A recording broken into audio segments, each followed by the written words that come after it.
Hello everyone. तो आज की वीडियो में हम पढ़ने वाले हैं अपने 41 से क्वेश्चन स्टार्ट करेंगे, क्योंकि हमने 40 क्वेश्चन पहले ही कंप्लीट कर ली थी।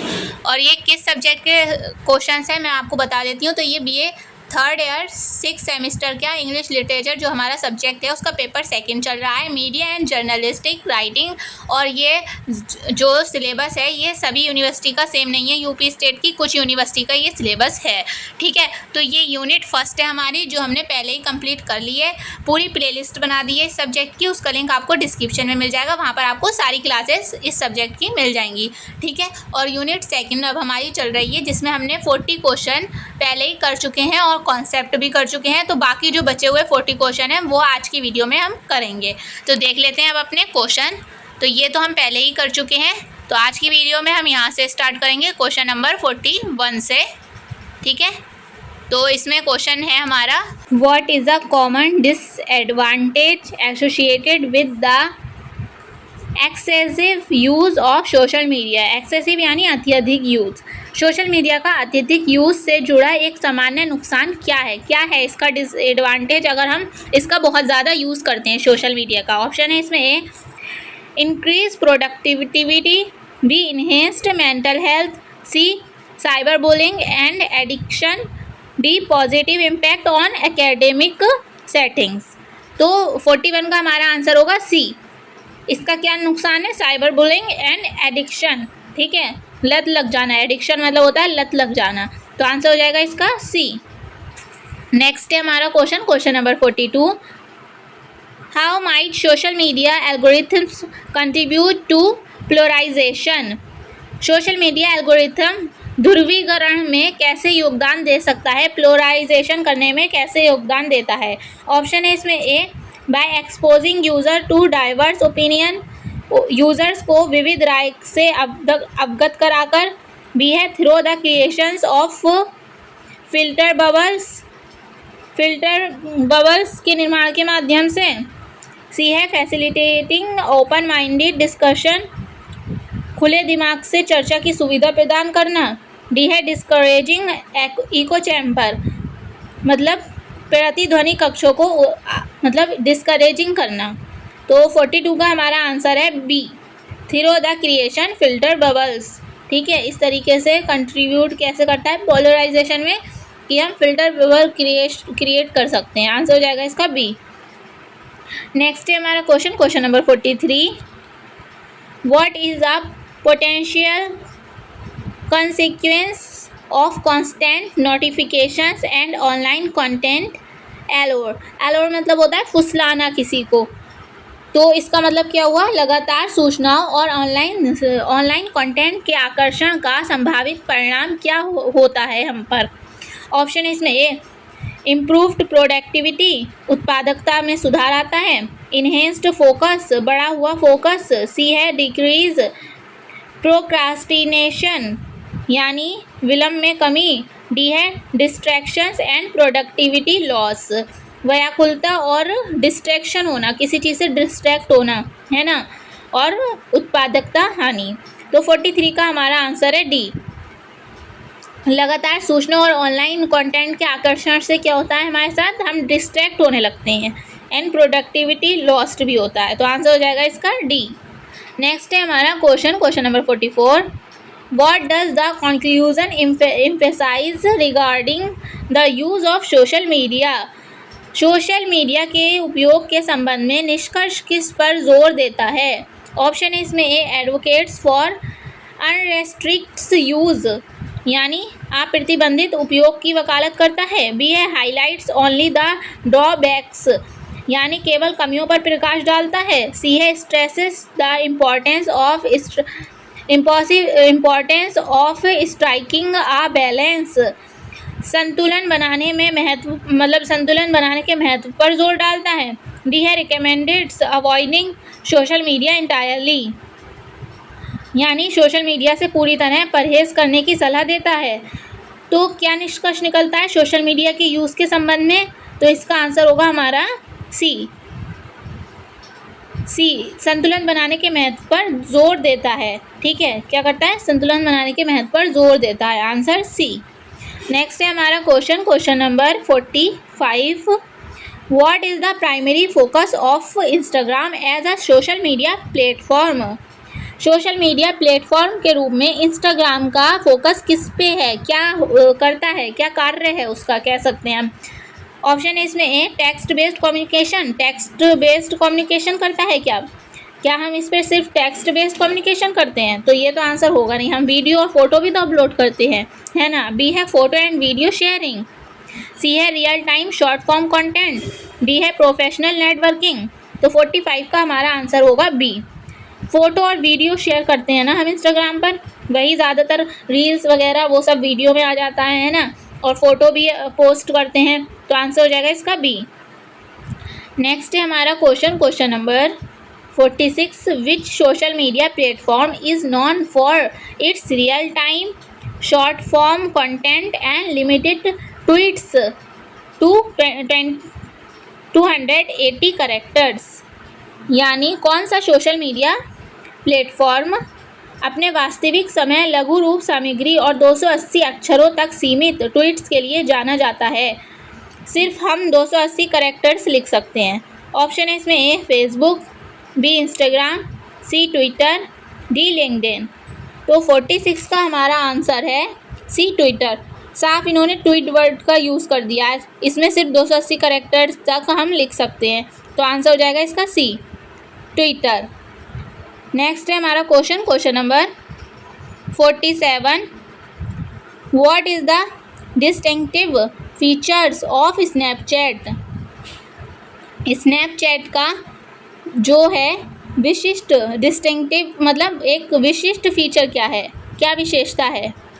ऑप्शन है इसमें ए प्रोफेशनल नेटवर्किंग यानी व्यावसायिक networking, B disappearing photo and video message, photo और वीडियो संदेशों का गायब होना, C visual discovery and bookmarking यानी दृश्य मतलब विजुअल खोज और बुकमार्किंग, डी है शॉर्ट फॉर्म वीडियो कंटेंट यानी लघु रूप वीडियो सामग्री मतलब शॉर्ट वीडियो कंटेंट होता है स्नैपचैट पर, क्या होता है ये बताना है, तो इसका आंसर होगा हमारा B disappearing photo and video message. ये एक विशेष विशिष्टता है इसकी कि इसमें जो है फ़ोटो और वीडियो संदेशों का गायब होना, मतलब फ़ोटो और वीडियो कोई भी हम मैसेज भेजते हैं तो कुछ टाइम बाद या 24 घंटे बाद या सीन करने के तुरंत बाद ही वो डिलीट हो जाती हैं, ठीक है। तो यही इसका विशेषता है। और हाँ, जैसे कि हम स्नैप भेजते हैं तो वो भी तो गायब हो जाती हैं, है ना। तो यही इसकी विशेषता है स्नैपचैट की, तो आंसर हो जाएगा इसका बी। नेक्स्ट है हमारा question number 48। How many monthly active users does WhatsApp have as a widely used messaging app? यानी व्यापक रूप से यूज़ किए जाने वाले मैसेजिंग ऐप व्हाट्सएप के कितने मासिक महीने मंथली एक्टिव यूज़र्स हैं, कितने एक्टिव यूज़र्स हैं मंथली पूछा है इन्होंने।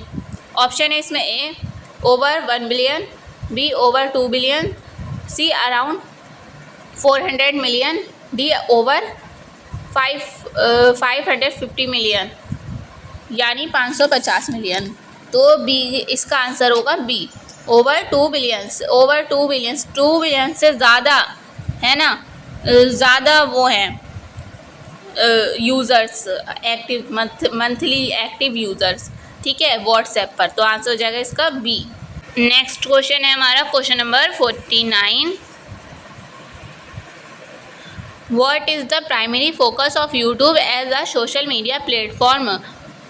सोशल मीडिया प्लेटफॉर्म जो यूट्यूब है उसका प्राथमिक फोकस किस पर है? ऑप्शन है इसमें ए टेक्स्ट बेस्ड कम्युनिकेशन पर, टेक्स्ट जैसी व्हाट्सएप पे हम कम्युनिकेशन करते हैं वैसा, बी है photo and video sharing, photo और वीडियो शेयरिंग करना, सी है प्रोफेशनल नेटवर्किंग करना, डी है वीडियो कंटेंट शेयरिंग। तो यूट्यूब पर क्या होता है हमारा वीडियो कंटेंट शेयरिंग होता है ना, वीडियोस शेयर की जाती हैं, है ना। तो आंसर क्या हो जाएगा इसका डी वीडियो कंटेंट शेयरिंग, ठीक है, तो आंसर हो जाएगा डी। नेक्स्ट है हमारा question number 50। Which platform gain popularity for short form video content and is particularly popular among younger demographics? यानी किस प्लेटफॉर्म ने शॉर्ट वीडियो जो होती हैं उसके लिए लोकप्रियता हासिल की, पॉपुलर हुआ और युवा जनसंख्या के बीच विशेष रूप से लोकप्रिय है? ऑप्शन है इसमें ए शॉर्ट वीडियो के लिए कौन फेमस है, कौन सा ऐप फेमस है ये बताना है। ऑप्शन है इसमें ए लिंक्डइन, लिंक्डइन तो नहीं होगा।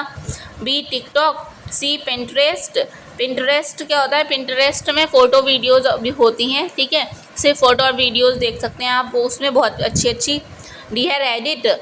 तो 50 का आंसर होगा शॉर्ट वीडियो के लिए। आपको पता ही है कि टिकटॉक कितना ज़्यादा पॉपुलर है ना। यहाँ तो बैन है, वरना और जगह तो पॉपुलर है और पहले यहाँ पर भी पॉपुलर ही था। तो आंसर हो जाएगा बी। वैसे इसकी जगह अगर इंस्टाग्राम हो तो वो भी लगा दिएगा, क्योंकि अगर टिकटॉक ऑप्शन में ना हो, इंस्टाग्राम हो तो वो भी लगा दिएगा, क्योंकि वहाँ पर भी शॉर्ट वीडियोज़ आती हैं, ठीक है। नेक्स्ट है हमारा question 51, what is the distinctive features of Pinterest. Pinterest मैंने अभी बताया था आपको, इसमें फ़ोटो और आप वीडियो देख सकते हैं, बहुत प्यारी प्यारी किसी भी चीज़ से रिलेटेड, है ना। तो ऑप्शन है इसमें ए, ये इसका फीचर्स बताना है, क्या फ़ीचर है इसका पिंटरेस्ट का। ऑप्शन है इसमें A disappearing photo and video message, photo और वीडियो मैसेज का गायब हो जाना, ये तो इसका आंसर होगा नहीं, क्योंकि ये तो हमारा सिर्फ फ़ोटो और वीडियो किस में गायब होते हैं, स्नैपचैट में, तो ये तो इसका आंसर होगा नहीं, है ना। B real time short form content, real time जो होता है वैसा कंटेंट होता है शॉर्ट फॉर्म में, तो ये भी इसका आंसर नहीं होगा। C visual discovery and bookmarking. D है कम्युनिटी ड्राइवन डिस्कशन, तो ये है मतलब कम्युनिटी ड्राइवन डिस्कशन यानी सामुदायिक संचालित चर्चाएं। तो 51 का हमारा आंसर होगा C, visual discovery book marking होती है इसमें पिंटरेस्ट में, क्या होता है दृश्य खोज और bookmarking, answer C. Next है हमारा question number 52, which platform is primary geared towards professionals job searching and industry related content sharing। यानी कौन सा प्लेटफॉर्म मुख्य रूप से पेशेवरों, बिजनेसमैन, नौकरी खोज और उद्योग से संबंधित सामग्री साझा करने के लिए तैयार किया गया है। मतलब जो प्रोफेशनल्स, मतलब बिजनेस वगैरह से रिलेटेड, जॉब्स ढूंढने से रिलेटेड जो भी वर्क है वो किस में होता है ये बताना है, ये इसका आंसर आपको पता होना चाहिए। ऑप्शन है इसमें ए टिकटॉक में, टिकटॉक में तो शॉर्ट कंटेंट आता है, short video content. B Facebook में, फेसबुक में भी नहीं होगा। सी लिंक्डइन में। डी स्नैपचैट में, स्नैपचैट में भी नहीं होगा, इसका आंसर होगा सी लिंक्डइन। जॉब वगैरह कहाँ ढूंढी जाती है, लिंक्डइन पर ही तो ढूंढी जाती है ना, तो आंसर हो जाएगा सी। नेक्स्ट है हमारा question number 53, what is the Reddit primarily non for. जो रेडिट एक ऐप होता है मुख्य रूप से किसके लिए जाना जाता है, ठीक है, रेडिट किसके लिए जाना जाता है। ऑप्शन है इसमें A photo and video sharing के लिए। B short form video content के लिए, कह सकते हैं शॉर्ट वीडियोस के लिए। सी कम्युनिटी ड्राइवन डिस्कशन के लिए। D visual discovery and book marking के लिए। तो 53 का हमारा आंसर होगा सी, कम्युनिटी ड्राइवन डिस्कशन के लिए। समुदाय संचालित चर्चाएं जो भी होती हैं उनसे रिलेटेड, उसके लिए ये ऐप है, ठीक है, तो आंसर हो जाएगा इसका सी। नेक्स्ट है हमारा question number 54, which platform remains a dominant force in social media with over 2.8 billion monthly active users। 2.8 billion से अधिक मंथली एक्टिव यूजर्स के साथ कौन सा प्लेटफॉर्म सोशल मीडिया में एक प्रमुख शक्ति बनाए हुए है। किस प्लेटफॉर्म में, किस ऐप में 2.8 बिलियन मंथली एक्टिव यूजर्स से ज़्यादा लोग हैं ये बताना है। ऑप्शन है इसमें ए इंस्टाग्राम, बी फेसबुक, सी टिकटॉक, डी लिंक्डइन। तो 54 का हमारा आंसर होगा बी फेसबुक। फेसबुक पर 2.8 बिलियन से ज़्यादा लोग हैं मंथली, ठीक है, आंसर क्या हो जाएगा इसका बी फेसबुक। नेक्स्ट है हमारा question number 55, what features of YouTube add social elements to its primarily video sharing platform. YouTube की कौन सी विशेषता अपने मुख्य रूप से वीडियो शेयरिंग प्लेटफॉर्म में सामाजिक तत्वों को जोड़ती है। ऑप्शन है इसमें ए IGTV यूट्यूब में नहीं होता है हमारा, ये होता है इंस्टाग्राम पर। B stories, C reels, D community features and comments. तो 55 का हमारा आंसर होगा, आपको अच्छे से पता होना चाहिए, रील्स और ये स्टोरी सब इंस्टाग्राम का फीचर्स हैं। यूट्यूब में हम कम्युनिटी फीचर्स हैं और कमेंट्स वाला फीचर है जिससे हम सामाजिक रूप से जुड़ सकते हैं, है ना। तो आंसर क्या हो जाएगा इसका? डी। 55 का आंसर डी। सामुदायिक विशेषताएं और टिप्पणियां, जो कमेंट्स वगैरह हम करते हैं, है ना। नेक्स्ट है हमारा question number 56। Why is it important for users to be aware of privacy setting, community guidelines and potential risk associated with each social media platforms. यानी यूज़र्स के लिए जो प्राइवेसी सेटिंग के बारे में जागरूक होना क्यों ज़रूरी है, सामुदायिक दिशा निर्देश और प्रत्येक सोशल मीडिया प्लेटफॉर्म से जुड़े संभावित जोखिम बताना है। ठीक है, क्यों हमें अवेयर रहना चाहिए प्राइवेसी के लिए, अपनी क्यों अवेयर रहना चाहिए, और जो सोशल मीडिया से जुड़े वाले जो हम नुकसान हैं वो क्या है। ऑप्शन है इसमें A, to limit users engagement, user सहभागिता को सीमित करने के लिए। बी है to encourage community driven discussion, समुदाय संचालित चर्चाओं को प्रोत्साहित करना। सी है टू इंश्योर रिस्पॉन्सिबल मार्केटिंग, यानी जिम्मेदार विपणन सुनिश्चित करने के लिए। डी है to navigate platform specific considerations, यानी प्लेटफॉर्म विशिष्ट विचारों को नेविगेट करने के लिए। तो यही इसका आंसर होगा, इसका आंसर होगा डी। ठीक है, यानी to navigate platforms specific consideration. Next question है हमारा question number 57। What is the primary platform for creating, publishing and distributing news content in online journalism? ऐसा कौन सा प्लेटफॉर्म है? ठीक है, ऑनलाइन पत्रकारिता में समाचार जो न्यूज़ कंटेंट बनाना, प्रकाशित करना और वितरित करने का प्राथमिक प्लेटफॉर्म कौन सा है? ठीक है, यहाँ पर न्यूज़ कंटेंट की बात हो रही है। ऑप्शन है इसमें ए टेलीविज़न, बी रेडियो, सी न्यूज़पेपर्स, डी इंटरनेट। ठीक है, तो इसका आंसर आपको अच्छे से पता होना चाहिए। हम यहाँ पर कर रहे हैं साइबर मीडिया की बात, और यहाँ पर प्लेटफॉर्म पूछा है न्यूज़ कंटेंट को पब्लिश करने के लिए, यानी प्रकाशित करने के लिए और डिस्ट्रीब्यूटिंग करने के लिए, है ना, तो वितरित करने के लिए। तो इसका आंसर हो जाएगा डी इंटरनेट। ठीक है, आंसर क्या हो जाएगा इसका? D internet. नेक्स्ट है हमारा question number 58। How does the format of online journalism differ from print journalism? Online पत्रकारिता का प्रारूप, ठीक है, प्रिंट पत्रकारिता से किस प्रकार भिन्न है, अलग है। ठीक है, ऑनलाइन जर्नलिज्म और प्रिंट जर्नलिज्म के बारे में डिफरेंस बताना है, क्या डिफरेंस है इन दोनों में। ऑप्शन है इसमें ए ऑनलाइन जर्नलिज्म रिलाइज, यानी निर्भर करता है ऑन फिजिकल न्यूज़पेपर्स। ऑनलाइन पत्रकारिता फिजिकल भौतिक समाचार पत्रों पर निर्भर करता है क्या? जो हमारा ऑनलाइन जर्नलिज्म है वो क्या हमारा न्यूज़पेपर पर डिपेंड है? तो ये तो इसका आंसर बिल्कुल नहीं होगा, है ना। ऑनलाइन जर्नलिज्म न्यूज़पेपर से कैसा रिलेट हो सकता है? तो ये तो इसका आंसर होगा नहीं। बी है print journalism has space constraints for content, यानी प्रिंट पत्रकारिता में कंटेंट के लिए जगह की कमी है।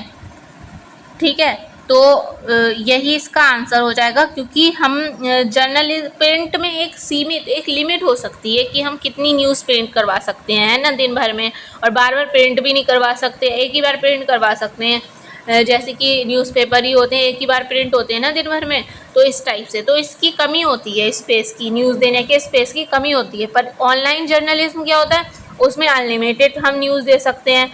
ठीक है, सी ऑप्शन भी पढ़ लेते हैं। वैसे आंसर तो इसका बी ही होगा, क्योंकि ये बात बिल्कुल ठीक है। Print journalism has space constraints for content, यानी प्रिंट पत्रकारिता में कंटेंट के लिए जगह की कमी। सी देख लेते हैं, online journalism limits content due to space constraints, जो ऑनलाइन पत्रकारिता में स्थान की कमी के कारण कंटेंट सीमित रहता है, तो ये तो होगा नहीं, है ना। डी देख लेते हैं, print journalism can not include multimedia elements, जो प्रिंट पत्रकारिता में मल्टीमीडिया तत्व शामिल नहीं हो सकते, तो ये भी इसका आंसर नहीं होगा, इसका आंसर बी ही होगा। Print journalism has space constraints for content, यानी जो प्रिंट जर्नलिज्म में कंटेंट के लिए जगह की कमी। नेक्स्ट है हमारा question number 59। What is a की एस्पेक्ट मतलब पहलू ऑफ ऑनलाइन जर्नलिज्म इमीडिएसी, यानी इन्होंने पूछा है कि ऑनलाइन पत्रकारिता की तत्कालिकता यानी जल्दी से, मतलब कुछ भी काम जल्दी हो जाता है ना, का एक प्रमुख पहलू क्या है ये बताना है। तत्कालिकता मतलब इमीडिएसी, इमीडिएटली बोलते हैं ना, इमीडिएसी वही है। ठीक है, ऑप्शन है इसमें ए डिलेड रिपोर्टिंग, डिले होना रिपोर्टिंग का। बी है रियल टाइम अपडेट्स, वास्तविक समय अपडेट मतलब लाइव अपडेट मिल जाती है हमें। सी है मंथली पब्लिकेशन, मंथली पब्लिकेशन होता है इसमें मतलब मासिक प्रकाशन होता है। डी है लिमिटेड कवरेज, इसमें ऑनलाइन पत्रकारिता में क्या लिमिटेड कवरेज होती है। तो इसका आंसर आपको अच्छे से समझ में आ गया होगा। जो तत्कालीन की जो विशेषता है कि हमें तुरंत न्यूज़ मिल जाती है, वो आती है हमारी real time updates, live update मिल जाती है हमें किसी भी न्यूज़ की। अगर कोई घटना होती है तो हमें लाइव अपडेट मिल जाती है ना। तो इस टाइप से ऑनलाइन जर्नलिज्म में क्या होता है, रियल टाइम अपडेट्स मिल जाती हैं। तो आंसर हो जाएगा इसका बी। नेक्स्ट है हमारा question number 60। How does online journalism faster interactivity between journalist and the audience, यानी ऑनलाइन पत्रकारिता पत्रकारों और दर्शकों के बीच संवाद को कैसे बढ़ावा देता है ये बताना है। ऑप्शन है इसमें A by limiting reader engagement, यानी पाठक सहभागिता को सीमित करके। बी है through social media shares, social media शेयरों के माध्यम से, सोशल मीडिया पे हम शेयर कर देते हैं तो तुरंत पता चल जाता है ऑडियंस को, है ना, उसके माध्यम से। सी है bye avoiding comments and feedback, feedback और जो कमेंट्स होते हैं उनको अवॉइड करके, उनको नकार के। डी है by restricting multimedia elements, multimedia तत्वों को प्रतिबंधित करके, रिस्ट्रिक्ट करके। तो ये तो आंसर इसका होगा नहीं, है ना, इसका ये भी आंसर नहीं होगा कि अवॉइड करके कमेंट्स और फीडबैक को, और इनके मतलब जो हमारे पाठक सहभागी हैं उनको सीमित करके, ये भी इसका आंसर नहीं होगा। इसका आंसर होगा B through social media share, social media शेयरों के माध्यम से जो है दर्शकों और जो ऑडियंस है और पत्रकार हैं उनके बीच संवाद को बढ़ावा दिया जा सकता है। आंसर हो जाएगा इसका बी। नेक्स्ट है हमारा question number 61। What is the significant difference in the monetisation models between print and the online journalism, यानी प्रिंट और ऑनलाइन पत्रकारिता के बीच जो मोनेटाइजेशन मुद्रीकरण मॉडल में महत्वपूर्ण अंतर क्या है। मोनेटाइजेशन जो मॉडल होता है उसमें क्या अंतर है ना। तो ऑप्शन है इसमें A both rely on subscriptions revenue, यानी जो सब्सक्रिप्शन लेते हैं उस पर निर्भर करते हैं ये दोनों ही, प्रिंट मीडिया और ऑनलाइन मीडिया। बी है print journalism uses paywalls, जो प्रिंट पत्रकारिता पेवॉल्स का यूज़ करता है। सी है online journalism depends solely on advertising, जो ऑनलाइन जर्नलिज्म होता है वो एडवर्टाइजिंग यानी जो एड वगैरह विज्ञापन पर निर्भर करता है। डी है online journalism explores diverse revenue streams, यानी ऑनलाइन पत्रकारिता विविध राजस्व धाराओं की खोज करता है। तो ऑनलाइन में क्या होता है, ऑनलाइन में हम बहुत तरीक़ों से पैसे कमा सकते हैं, है ना। ऑनलाइन जर्नलिज्म में उसका कोई एक तरीका नहीं होता है, एडवर्टाइजमेंट भी होता है पर वो भी होता है, उसके साथ साथ भी बहुत तरीके होते हैं हम अपने पैसे कमाने के ऑनलाइन। ठीक है, तो इसका आंसर डी ही होगा। Online journalism explore diverse revenue streams, यानी ऑनलाइन पत्रकारिता विविध राजस्व धाराओं की खोज करती है। मोनेटाइजेशन मॉडल यही है ऑनलाइन पत्रकारिता का कि वहाँ पर बहुत सारे हम देख सकते हैं बहुत तरीके पैसे कमाने के। ठीक है, आंसर हो जाएगा इसका डी। नेक्स्ट है हमारा question number 62। What does the democratisation यानी लोकतांत्रिक of news creations and distributions in online journalism involve, यानी ऑनलाइन पत्रकारिता में समाचार निर्माण, न्यूज़ क्रिएशन और वितरण के लोकतांत्रिक में क्या शामिल है। लोकतांत्रिक मतलब होता है सबको आज़ादी, किसी भी कंटेंट को कोई भी पब्लिश कर सकता है सोशल मीडिया पर, है ना, कोई भी अपनी बात रख सकता है। तो ये एक लोकतंत्र डेमोक्रेटाइजेशन हुआ, है ना। न्यूज़ क्रिएशन में भी कोई भी न्यूज़ क्रिएट करके अपलोड कर सकता है सोशल मीडिया पे, सबको आज़ादी है। तो इसमें क्या क्या शामिल है ये बताना है। ऑप्शन है इसमें A restricting contributions to traditional media outlets, यानी पारंपरिक मीडिया आउटलेट्स में योगदान को प्रतिबंधित करना। बी है limiting perspective to mainstreams viewpoints, यानी परिप्रेक्ष्य को मुख्य धारा के दृष्टिकोण तक सीमित करना। सी है enabling citizens journalists and bloggers to contribute, यानी नागरिक पत्रकारों और ब्लॉगर्स को योगदान करने में सक्षम बनाना।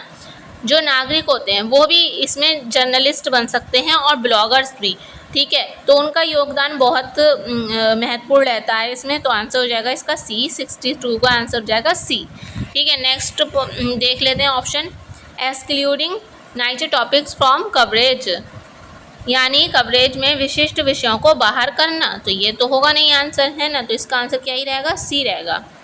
नेक्स्ट है हमारा question number 63, What challenge arises with the ease of online publishing in terms of information's accuracy and credibility, यानी सूचना की सटीकता, एक्यूरेसी एंड विश्वसनीयता, क्रेडिबिलिटी के संदर्भ में ऑनलाइन प्रकाशन की आसानी के साथ क्या चुनौती उत्पन्न होती है।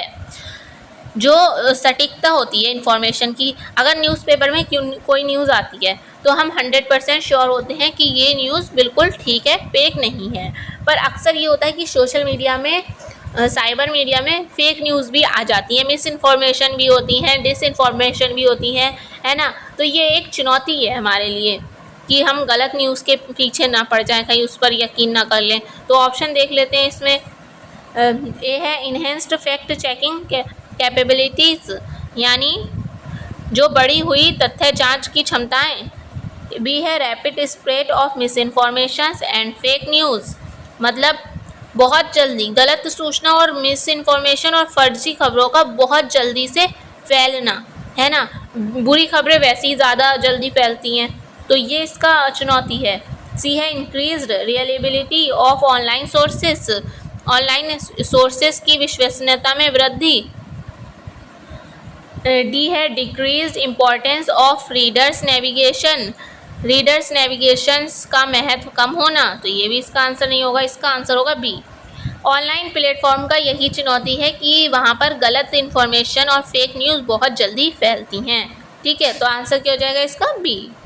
नेक्स्ट है हमारा question number 64, what does online journalism use of social media platforms amplify, यानी ऑनलाइन पत्रकारिता में सोशल मीडिया प्लेटफॉर्म्स का क्या यूज़ क्या बढ़ाता है। ऑनलाइन पत्रकारिता में सोशल मीडिया प्लेटफॉर्म्स का यूज़ क्या बढ़ाता है। ऑप्शन है इसमें, ए ट्रेडिशनल मीडिया आउटलेट्स को बढ़ाता है, यानी पारंपरिक मीडिया आउटलेट्स, पारंपरिक मीडिया में न्यूज़पेपर, रेडियो, टेलीविज़न आते हैं, ठीक है, इसको बढ़ाता है ये। तो ये तो इसका आंसर होगा नहीं, है ना। बी है सिटीजन जर्नलिस्ट एंड ब्लॉगर्स, यानी नागरिक पत्रकार जो होते हैं और ब्लॉगर्स जो होते हैं उनको बढ़ाता है। सी है space constraints in print journalism, print पत्रकारिता में स्थान की कमी, ये तो होगा नहीं, इसका आंसर डी है limited perspective in news coverage, limited वाला तो बिल्कुल नहीं होगा इसका आंसर। तो जो मीडिया प्लेटफॉर्म्स हैं उसमें हम देख सकते हैं कि सिटीज़न जर्नलिस्ट होते हैं एंड ब्लॉगर्स होते हैं, यानी सिटीज़न जर्नलिस्ट क्या, आम आदमी भी जर्नलिस्ट पत्रकार बन जाता है। देखा होगा आपने रील्स वगैरह में, कुछ लोग मतलब युवा लोग माइक लेकर और फ़ोन लेकर अपना देख लेते हैं, मतलब मीडिया की तरह जर्नलिस्ट पत्रकारिता करने लगते हैं, है ना। तो इसका आंसर हो जाएगा बी। कोई भी सोशल मीडिया पर कोई भी अपने जर्नलिस्ट बन सकता है, ठीक है, आंसर हो जाएगा इसका B, citizen journalist and bloggers. Next है हमारा question number 65, in the context of online journalism what fosters are dynamic relationship between journalist and their audience, यानी ऑनलाइन पत्रकारिता के संदर्भ में पत्रकारों और उनके ऑडियंस के बीच एक गतिशील संबंध को क्या बढ़ावा देता है। ऑप्शन है इसमें, ए लिमिटेड रीडर्स इंगेजमेंट, सीमित पाठक का जुड़ाव, बिल्कुल नहीं। बी है पेवॉल्स एंड सब्सक्रिप्शंस मॉडल्स, यानी पेवॉल्स और सब्सक्रिप्शन मॉडल जो होता है वो। सी है ट्रेडिशनल न्यूज़ फॉर्मेट्स, ट्रेडिशनल पारंपरिक समाचार प्रारूप फॉर्मेट्स, ये भी नहीं होगा आंसर। डी है interactivity through comments and social media, comments and social media, टिप्पणियों और सोशल मीडिया के माध्यम से सहभागिता। तो इन्होंने पूछा है कि दर्शक जो होते हैं, जर्नलिस्ट और दर्शकों के बीच कौन रिलेशन को बढ़ावा देता है, तो इसका आंसर डी ही होगा। जो ऑनलाइन उसमें हम कमेंट्स वगैरह करते हैं और सोशल मीडिया पर हम अपनी बात रखते हैं, तो ये सब हमें ऑडियंस और जर्नलिस्ट के बीच रिश्ते को बढ़ावा देता है। ठीक है, तो आंसर हो जाएगा इसका D, interactive through comments and social media, यानी कमेंट्स और सोशल मीडिया के माध्यम से सहभागिता। नेक्स्ट हमारा क्वेश्चन नंबर 66, तो what is one advantage of online journalism democratisation of news creation.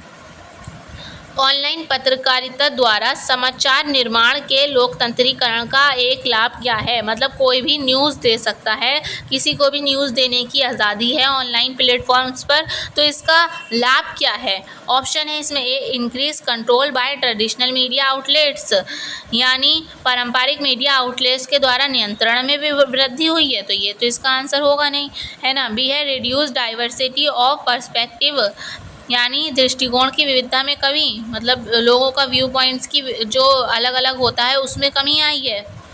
सी है contributions of diverse perspective and नीचे टॉपिक्स, यानी विविध दृष्टिकोण और विशिष्ट विषयों का योगदान। डी है एक्सक्लूसिविटी इन कंटेंट क्रिएशन, सामग्री निर्माण में विशिष्टता। तो जो हमारा डेमो क्रिएशन है, न्यूज़ क्रिएशन मतलब कोई भी न्यूज़ बना सकता है, उसका ये है कि हमें जो है विविध अलग अलग दृष्टिकोण लोगों के देखने को मिल जाएंगे और विशिष्ट विषयों का भी योगदान रहता है, तो आंसर हो जाएगा इसका सी। नेक्स्ट है हमारा question number 67, what term is use to describe the unique characteristics, यानी विशेषताएं of online journalism including interactivity, immediacy and democratisation, यानी जो इसमें इंटरेक्टिविटी, इमीडिएटली, इंक्लूडिंग, तो इस सब के बारे में जो लोकतांत्रिकता है और तत्कालिकता सहित ऑनलाइन पत्रकारिता की अनूठी विशेषता का वर्णन करने के लिए किस शब्द का यूज़ किया जा सकता है? ऑनलाइन जर्नलिज्म को शो करने के लिए हम इंटरेक्टिविटी, इमीडिएसी, डेमोक्रेटाइजेशन इन वर्ड्स का यूज़ तो करते ही हैं, इसके साथ साथ किस वर्ड का यूज़ किया जाता है उसको डिस्क्राइब करने के लिए? ऑप्शन है इसमें ए, ट्रेडिशनल मॉडल, तो ट्रेडिशनल मॉडल तो होगा नहीं इसमें, है ना, ऑनलाइन जर्नलिज्म की बात कर रहे हैं हम। बी है डिजिटल एवोल्यूशन, यानी डिजिटल क्रांति, डिजिटल विकास। सी है प्रिंट रेनाइसेंस, यानी प्रिंट पुनर्जागरण। डी है ऑनलाइन डायनेमिक्स, ऑनलाइन गतिशीलता। तो 67 का हमारा आंसर हो जाएगा आपका बी, डिजिटल एवोल्यूशन भी कह सकते हैं हम, इसको वर्णन कर सकते हैं ऑनलाइन प्लेटफॉर्म को एक टाइप से डिजिटल एवोल्यूशन यानी डिजिटल विकास भी कह सकते हैं, तो आंसर हो जाएगा इसका बी। नेक्स्ट है हमारा question number 68, according to the conclusion, यानी निष्कर्ष के अनुसार, what must journalist and readers navigate in the digital age of online journalism. निष्कर्ष के अनुसार ऑनलाइन पत्रकारिता के डिजिटल युग में पत्रकारों और रीडर्स यानी पाठकों को क्या करना चाहिए? ऑप्शन है इसमें ए, लिमिटेड कंटेंट अवेलेबिलिटी, यानी सामग्री जो होती है उसकी उपलब्धता को सीमित करना, लिमिटेड करना, तो ये तो इसका आंसर होगा नहीं। बी है रिड्यूस्ड इंटरेक्टिविटी, कम जो इंटरेक्टिविटी को कम करना, ये भी इसका आंसर नहीं होगा। सी है increased reliance on print journalism, print पत्रकारिता पे बढ़ती निर्भरता, तो ये तो बिल्कुल ही भी इसका आंसर नहीं होगा, है ना। डी है न्यू चैलेंजेस एंड एडवांटेजेस, नई चुनौतियाँ और फ़ायदे, तो यही इसका आंसर होगा। जैसे जैसे हमारा ऑनलाइन जर्नलिज्म बढ़ता जा रहा है वैसे वैसे हमें चुनौतियाँ भी उठाना पड़ रही हैं और हमें नए नए लाभ भी, फ़ायदे भी हो रहे हैं, तो आंसर हो जाएगा इसका डी। नेक्स्ट है हमारा question number 69, what is another term for cyber media mention in the text. ये मोस्ट इम्पॉर्टेंट क्वेश्चन है। टेक्स्ट के रूप में साइबर मीडिया के लिए दूसरा शब्द क्या हम ले सकते हैं, किस साइबर मीडिया का दूसरा नेम हम क्या कह सकते हैं? ऑप्शन है इसमें ए, ट्रेडिशनल मीडिया कह सकते हैं, बिल्कुल नहीं कह सकते। B, electronic media. C, conventional media. D, digital media. तो 69 का हमारा आंसर होगा डी डिजिटल मीडिया भी हम साइबर मीडिया को कह सकते हैं। याद रखिएगा, इलेक्ट्रॉन मीडिया पे मत लगाइएगा अगर डिजिटल मीडिया है, ठीक है। तो साइबर मीडिया को क्या कह सकते हैं? डिजिटल मीडिया कह सकते हैं। Answer D. नेक्स्ट है हमारा question number 70। What does cyber media encompass in the digital age? Digital युग में साइबर मीडिया में क्या शामिल है? ऑप्शन है इसमें ए ट्रेडिशनल स्टोरी टेलिंग यानी पारंपरिक कहानी सुनाना, तो ये तो बिल्कुल भी इसका आंसर नहीं होगा। बी है कन्वेंशनल ब्रॉडकास्टिंग यानी पारंपरिक प्रसारण, ये भी इसका आंसर नहीं होगा। सी है टेक्नोलॉजी एंड मीडिया कन्वर्जेंसी यानी प्रौद्योगिक और मीडिया अभिसरण। डी है प्रिंट जर्नलिज्म भी ये आंसर नहीं होगा। साइबर मीडिया में प्रिंट जर्नलिज्म का कोई रिलेशन नहीं है ना, तो आंसर हो जाएगा इसका सी टेक्नोलॉजी एंड मीडिया कन्वर्जेंस यानी हमारा प्रौद्योगिकी यानी टेक्नोलॉजी और मीडिया अभिसरण। Answer C. नेक्स्ट है हमारा question number 71। What is the defining features of cyber media mentioned in the text? Text में उल्लिखित साइबर मीडिया की परिभाषा विशेषता क्या है? नीचे दिए हुए टेक्स्ट हैं, इसमें से साइबर मीडिया का फीचर्स कौन सा है ये बताना है। ऑप्शन है इसमें ए स्टैटिक कंटेंट यानी जो स्टैटिक स्थिर सामग्री जो होती है। बी है ग्लोबल एक्सेसिबिलिटी यानी वैश्विक पहुंच। सी है मल्टीमीडिया इंटीग्रेशंस यानी मल्टीमीडिया एकीकरण। डी है इंटरेक्टिविटी के बारे में, मतलब जो अंतरक्रियाशीलता होती है, अंतरक्रियाशीलता वो। तो 71 का हमारा आंसर होगा डी इंटरेक्टिविटी। जो टेक्स्ट में उल्लिखित साइबर मीडिया को परिभाषित विशेषता क्या है? तो जो साइबर मीडिया है उसमें इंटरेक्टिविटी होती है ना, तो आंसर हो जाएगा इसका डी इंटरेक्टिविटी। नेक्स्ट है हमारा question number 72। What serves as the core of cyber media enabling the creation and disseminations of content? Cyber media के मूल के रूप में क्या कार्य करता है जो कंटेंट के निर्माण और प्रसार को सक्षम बनाता है? ऑप्शन है इसमें ए टेलीविज़न नेटवर्क्स, ये काम टेलीविज़न नेटवर्क करते हैं। बी है प्रिंट पब्लिकेशन यानी प्रिंट पब्लिकेशन जो प्रिंट प्रकाशन होते हैं वो। सी है डिजिटल प्लेटफॉर्म्स। डी है रेडियो स्टेशंस। तो साइबर मीडिया में एक मूल के रूप में कौन कार्य करता है? जो कंटेंट फैलाता है, तो वो है डिजिटल प्लेटफॉर्म्स। आंसर क्या हो जाएगा इसका? सी डिजिटल प्लेटफॉर्म्स, ठीक है। साइबर मीडिया के अंतर्गत आते हैं digital platforms. Answer C. Next है हमारा question number 73। How does cyber media differ from traditional media in terms of global reach? Global मतलब वैश्विक पहुंच के मामले में साइबर मीडिया ट्रेडिशनल मीडिया से किस प्रकार भिन्न है? तो साइबर मीडिया का तो वैश्विक है, मतलब विश्व भर में साइबर मीडिया फैला हुआ है। पर जैसे कि एक न्यूज़पेपर मान लीजिए, वैसे तो वर्ल्ड वाले भी न्यूज़पेपर होते हैं, पर मान लो इंडिया में कोई न्यूज़पेपर पब्लिश हो रहा है तो ज़रूरी थोड़ी ना है वो इंडिया के बाहर भी पब्लिश हो, है ना। तो उस लिमिटेड होता है। जो हमारा ट्रेडिशनल मीडिया है वो लिमिटेड होता है, ठीक है। पर जो साइबर मीडिया है वो विश्व भर में फैला हुआ होता है। तो ऑप्शन देख लेते हैं इसमें। ए है लिमिटेड एक्सेसिबिलिटी यानी सीमित पहुंच। बी है ज्योग्राफिकल बाउंड्रीज यानी भौगोलिक सीमाएं। सी है लोकलाइज्ड कंटेंट यानी स्थानीयकृत सामग्री। डी है ग्लोबल एक्सेसिबिलिटी यानी वैश्विक पहुंच। तो 73 का हमारा आंसर है डी ग्लोबल एक्सेसिबिलिटी। जो साइबर मीडिया है वो किस तरीके से ट्रेडिशनल मीडिया से अलग है? क्योंकि वो ग्लोबल एक्सेसिबिलिटी करता है, मतलब वैश्विक पहुंच है उसकी साइबर मीडिया की। और यही इन्होंने पूछा है कि साइबर मीडिया कैसे अलग है, तो साइबर मीडिया क्या है? ग्लोबल एक्सेसिबिलिटी है साइबर मीडिया में। Answer D. नेक्स्ट है हमारा question number 74। What aspect of cyber media enhance story telling by integrating various media forms? यानी साइबर मीडिया का कौन सा पहलू विभिन्न मीडिया रूपों का एकीकृत करके कहानी कहने को बढ़ाता है? ऑप्शन है इसमें ए मल्टीमीडिया इंटीग्रेशंस यानी मल्टीमीडिया एकीकरण। B real time updates. C personalisation. D data drive insight यानी डेटा संचालित अंतर्दृष्टि। तो 74 का हमारा आंसर होगा ए मल्टीमीडिया इंटीग्रेशन यानी मल्टीमीडिया एकीकरण जो है हमारा, वो क्या करता है, जो हमारा स्टोरी टेलिंग है ना, उसको बढ़ावा देता है। ठीक है, विभिन्न मीडिया में यहाँ पर हो ही रहा है कि वेरियस मीडिया की बात हो रही है ना, तो मल्टीमीडिया इंटीग्रेशन ही आंसर होगा इसका ए। नेक्स्ट है हमारा question number 75। In terms of users engage what can users actively do in cyber media, यानी यूजर्स सहभागिता के संदर्भ में यूजर्स साइबर मीडिया में सक्रिय एक्टिव रूप से क्या कर सकते हैं। ठीक है, यूज़र्स क्या कर सकते हैं, एक दूसरे की मदद के हिसाब से, सहभागिता के हिसाब से यूज़र्स क्या कर सकते हैं साइबर मीडिया में। ऑप्शन है इसमें ए पैसिवली कंज्यूम कंटेंट, यानी निष्क्रिय रूप से कंटेंट का उपभोग कर सकते हैं। बी है कमेंट ऑन आर्टिकल्स, मतलब कमेंट टिप्पणी कर सकते हैं आर्टिकल्स पर। सी है इग्नोर मल्टीमीडिया एलिमेंट्स को इग्नोर कर सकते हैं। डी है अवॉइड पार्टिसिपेशंस इन ऑनलाइन फॉरम्स, यानी ऑनलाइन मंचों में भाग लेने से बच सकते हैं।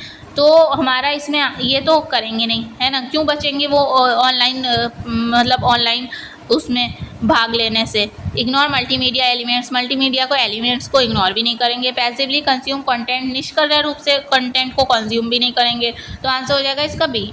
कमेंट ऑन आर्टिकल्स पर कमेंट कर सकते हैं, है ना। What can user actively do in cyber media में एक्टिव होकर जो यूज़र्स हैं वो क्या कर सकते हैं, कमेंट ऑन आर्टिकल्स पर कमेंट कर सकते हैं। Answer B.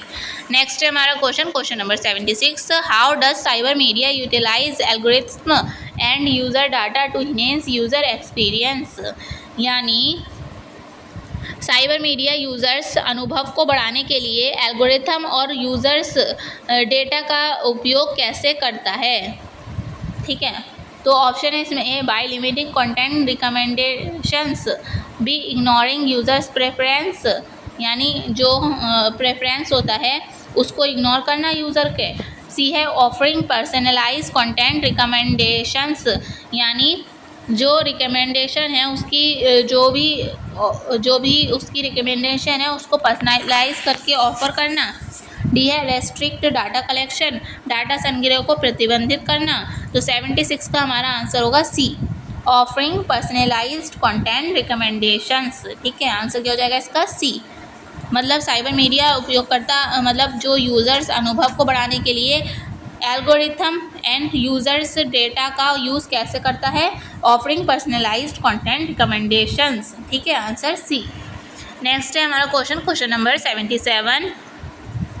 What characteristics set cyber media apart in terms of news updates, यानी समाचार अपडेट के मामले में कौन सी विशेषता साइबर मीडिया से अलग करती है। ऑप्शन है इसमें ए पेरियोडिक अपडेट, साइबर मीडिया को कैसे अलग किया जा सकता है हमारे न्यूज़ अपडेट के मामले में, पेरियोडिक अपडेट्स के द्वारा, अद्यतन के द्वारा। अपडेट्स यानी होता है, हिंदी में बोलते हैं इसको अद्यतन। ठीक है, अपडेट्स आपको वैसे पता ही होगा क्या होता है ना। बी है रियल टाइम अपडेट्स, सी है डिलेड रिपोर्टिंग, डिले करना रिपोर्टिंग को। डी है स्टैटिक इन्फॉर्मेशन, यानी स्थिर जानकारी। तो 77 का हमारा आंसर होगा बी रियल टाइम अपडेट्स। जो हमारा साइबर मीडिया है वो कैसे अलग है बाकी सब ट्रेडिशनल मीडिया और बाकी सब चीज़ों से, क्योंकि वो रियल टाइम अपडेट दे सकता है हमें, है ना, लाइव अपडेट दे सकता है उसी टाइम की, तुरंत की। तो आंसर हो जाएगा इसका बी। नेक्स्ट है हमारा question number 78। What does the text mention as a result of the global accessibility of digital media, यानी डिजिटल मीडिया की वैश्विक पहुंच के परिणाम स्वरूप टेक्स्ट, मतलब इनमें से कौन सा टेक्स्ट उसको उल्लेख कर सकता है। ठीक है, ग्लोबल एक्सेसिबिलिटी में डिजिटल मीडिया का क्या रोल है, इस टाइप से हम देख सकते हैं। ऑप्शन है इसमें ए लिमिटेड ऑडियंस, क्या ऑडियंस लिमिटेड है, बिल्कुल नहीं, हम यहाँ पर पूरे विश्व की बात कर रहे हैं, उसमें लिमिटेड का तो कोई रोल नहीं है। ठीक है, तो आंसर ये तो होगा नहीं। बी है हमारा नैरो पर्सपेक्टिव्स, यानी संकीर्ण दृष्टिकोण, ये भी इसका आंसर नहीं होगा। सी है ब्रॉडेंट ऑडियंस, यानी व्यापक दर्शक, मतलब बहुत ज़्यादा ब्रॉड मात्रा में, ज़्यादा मात्रा में ऑडियंस। डी है जोग्राफिकल कंस्ट्रेंट्स यानी भौगोलिक बाधाएं, तो ये भी इसका आंसर नहीं होगा। डिजिटल मीडिया और ग्लोबल एक्सेसिबिलिटी की बात हो रही है यहाँ पर, तो इसका आंसर होगा सी ब्रॉडेड ऑडियंस यानी काफ़ी ज़्यादा दर्शक। अगर हम विश्व भर की बात करेंगे तो वहाँ पर हमें काफ़ी ज़्यादा ऑडियंस मिलेगी। आंसर हो जाएगा इसका सी। नेक्स्ट है हमारा question number 79। How does cyber media collect and utilise data for optimisation, यानी साइबर मीडिया अनुकूलन के लिए डेटा कैसे एक और यूज़ करता है। ऑप्शन है इसमें ए इग्नोरिंग यूज़र बिहेवियर, यूज़र जो होता है मीडिया को यूज़ करने वाला उसके बिहेवियर को इग्नोर करता है। नहीं, बिल्कुल नहीं, हमारे बिहेवियर को वो देखता है कि हमें क्या चीज़ें पसंद है, उसी के हिसाब से हमें देता है। जैसे कि हम जिस टाइप की रील्स देखते हैं अपने इंस्टाग्राम पर, उसी टाइप की रील्स आती हैं फिर, तो वो बिहेवियर को इग्नोर नहीं करता है, बिहेवियर को देखता है यूज़र के साइबर मीडिया की कैसा है इंसान का बिहेवियर, है ना। बी है रिलायंस ऑन ट्रेडिशनल स्ट्रेटेजीज़ यानी पारंपरिक रणनीतियों पर निर्भरता। क्या हम पारंपरिक ट्रेडिशनल स्ट्रेटेजीज़ पर निर्भर हैं? बिल्कुल नहीं। सी है analysing fast amounts of data, विशाल मात्रा में डेटा का विश्लेषण करना, उसको एनालाइज करना। डी है avoiding insight into audience preference यानी दर्शकों की प्राथमिकता में अंतर्दृष्टि से बचना। ये तो आंसर होगा नहीं, इसका आंसर होगा C analysing vast amount of data यानी विशाल मात्रा में डेटा का एनालाइज करना। साइबर मीडिया क्या करता है, इसकी क्या विशेषता है कि वो एक बड़ी मात्रा में डेटा को एनालाइज कर सकता है। ठीक है, ये तीनों आंसर होंगे नहीं, आंसर होगा इसका सी। नेक्स्ट है हमारा क्वेश्चन और लास्ट क्वेश्चन है ये हमारा इस यूनिट 2 का। What term is use to describe the transformative nature और of technology shaping contemporary media landscapes, यानी समकालीन मीडिया परिदृश्य को आकार देने वाली टेक्नोलॉजी के परिवर्तनकारी प्रकृति का वर्णन कर लिए किस शब्द का यूज़ कर सकते हैं। जो इसमें टेक्नोलॉजी चेंजेस आ रही हैं इस टाइम में, है ना, उनके लिए किस हम नीचे वाले वर्ड का यूज़ कर सकते हैं जो ये वर्ड्स लिखे हैं, इनमें से किन वर्ड्स को हम मतलब उनका डिस्क्राइब करने के लिए किस वर्ड का यूज़ कर सकते हैं। ऑप्शन है इसमें कन्वेंशनल एवोल्यूशन यानी पारंपरिक विकास। बी है डिजिटल रेवोल्यूशन यानी डिजिटल विकास। सी है ट्रेडिशनल ट्रांसफॉर्मेशन यानी पारंपरिक परिवर्तन।